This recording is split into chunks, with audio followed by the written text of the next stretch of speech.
Hey guys, welcome back to my channel. My name is Shraddha and I make videos on life in Germany, and in today's video I'm shooting outside in a park near my apartment, and today is a beautiful day. As you all can see, it's not that cloudy and it is sunny and it's beautiful. In today's video I will be talking about how German education is different from that of Indian education system and what workload you could be expecting once you are here enrolled in a university.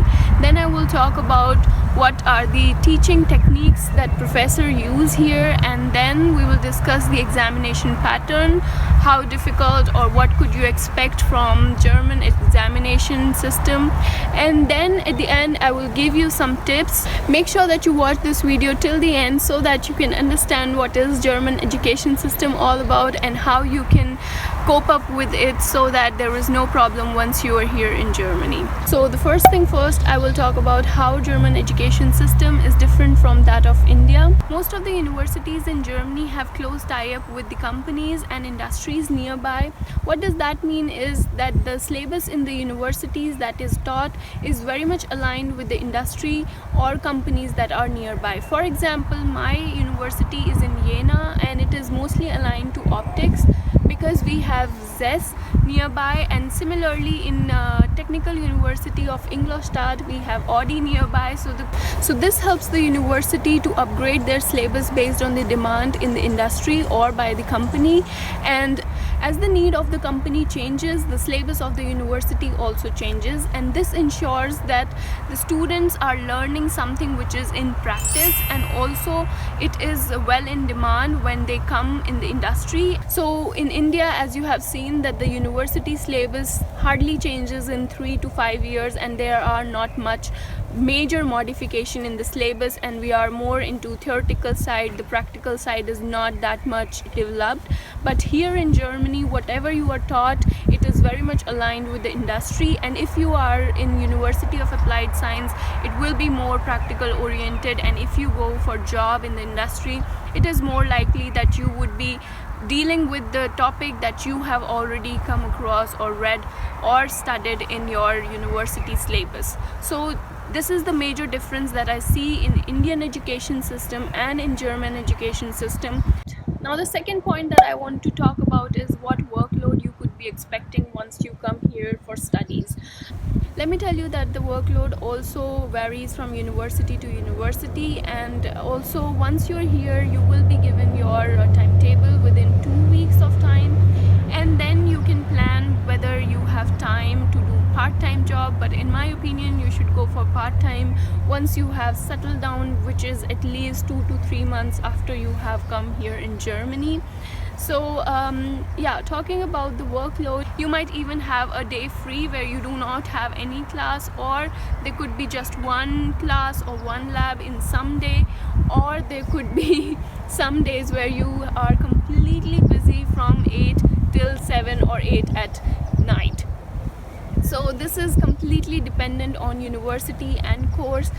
Sometimes you have very light days where you don't have that much to do, and sometimes you have a lot to do. Like I had a very busy day on my birthday. I was busy from 8 in the morning till 8 in the evening, and that's how I spent my last birthday.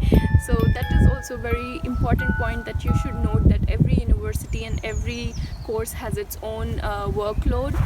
So now I will talk about the teaching techniques. Normally here the professor use slides, and they make slides and they teach through the slides, and they give you the books for reference. Also they can give you their own slides, and also they will provide you with the study material. Sometimes it is also dependent on professor, but in my advice you should always attend the first lectures and the last lectures of the professor. They are very important, because in initial classes he will be discussing about his way of teaching, how he will be going through the lectures, what topic he would be covering, and what is his way of teaching, what you could expect in the examination patterns. So these things he will be talking about, and at the end of the lectures or the end of the session he would be talking about the important points and important topics which would be very important to know to prepare for exam. Now we come to examination part. What examination pattern can you expect from German education system? Well, it again depends on university and professor specifically, because each professor has his own way of teaching and his own way of evaluating. But the ways you can expect to be evaluated here, it could be through oral exam, or it could be through written exam, through presentation, through report submission, or through project work. So these are the way in which you could expect to be evaluated for your final exam. And talking specifically about theoretical exam, here you are not expected to fill the pages. If the question is of 5 or 10 marks, you are just expected to write as concise answer as possible, and that's what give you or fetch you more marks. If the professor has asked you to give one definition which is of 5 marks, he just expect 2 lines answer to get you full marks. He's not looking for half page answer to get you 5 marks. Like, let me give you one example. Like in our class, I am talking about my specific course and my specific subject. Like in my class, I was taught about different types of material: homogeneous, heterogeneous, amorphous, morphous. So these kind of materials we were taught. The definition was taught in the classroom. And for exams, what our professor did was he gave us like 15 types of material, like glass, steel, alloys, some wood, some sand, everything he gave, and then he said classify them into homogeneous, heterogeneous, amorphous, morphous. So the thing is, in India you could never expect such thing. If he's teaching you the definition, he would be asking you the definition or with some examples. You know the types of different materials, you know what is what, then obviously you know the definition. So this is their way of teaching and evaluating, and which is very much different from that of India, I feel. And also it is very interesting that you don't have to mug up all the things, you just have to understand the concept.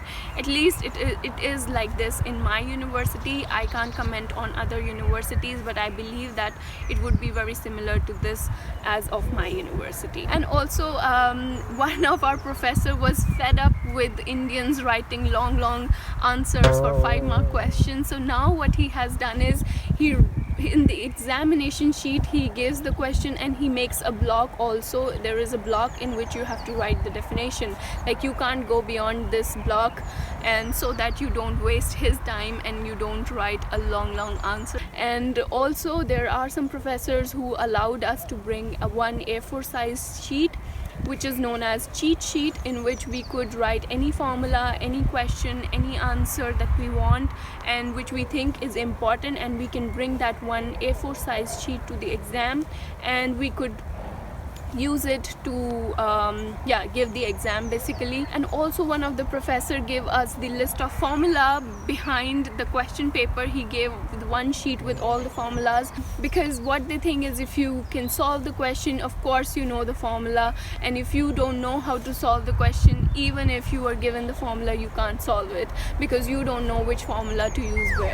So that is what intention is, that you understand and you have your concepts clear so that you can answer the question correctly. And also they don't ask for any derivation. I think in my exams I never had any derivation to derive, and this is the way. And also I had one open book exam, but let me tell you, that was the hardest exam I have ever given in my life, because even though we had open book, like we could bring any book we want, any notes that we have or anything that we want, but we couldn't use it because the question paper was so difficult and it was so much specific, and I don't know what was it. I have the lowest score in that subject. But yeah, in my opinion, it always depends on professor what he wants to ask.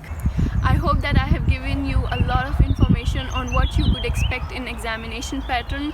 If you are following so far and enjoying this video, then please give it a like so that I know that okay, this video was very helpful for you. Just let me know in the comments which of these examination pattern would you like to have once you come here in Germany. I would love to know that. Now coming to my advice. The number one advice that I want to give you is that please don't be a ninja, overnight ninja here. You can't achieve good grades if you believe that you are going to pass the exam in the same way if you study overnight like you did in India. Please don't do that.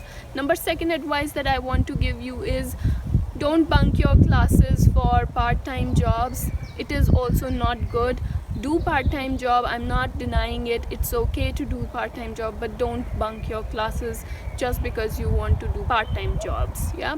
Number third advice that I want to give you is that on weekends, please revise whatever is taught in class and make notes, so that once you have exams, sometimes there is no gap in between the exam, there is no holiday in between exam to prepare yourself. So those notes will be very helpful, and they will also keep you updated. And so please develop a habit of revising everything on weekend and making notes. Number fourth advice that I have for you is here in my university we are given just 3 attempts to pass a single subject, and if you are failing with just 1 marks or 0.5, bear in mind that no professor would give you extra marks for failing or to pass you. I mean, they will not give you any extra marks so that you can pass the exam like we used to do in India.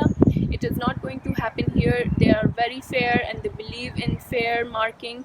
And yeah, but sure, if you have some question which is unmarked, or if there is a problem in totaling or adding up, then of course they will give you marks. But don't expect that if you are failing with just 0.5 marks and or 1 marks, then if you try to convince professor to give you extra marks, he would never do that. So please bear in mind that you prepare yourself well in advance and you prepare yourself good. You have just 3 attempts, so please be aware and do what is really necessary.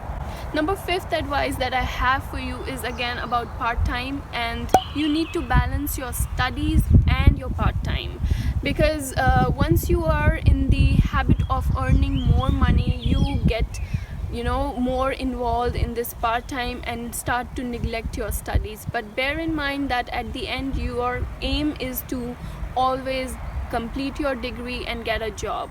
It's not about part-time. Your primary aim should always be your studies, not the part-time job, and you should not sacrifice your studies just because you want to earn more money, because money would anyway come once you have good job, good skills. So try focusing on skills and your subjects, grades here, because grades at the end for job here as well are very important. If you want to have a good job, again your grades will play a major role in getting a good job here in Germany.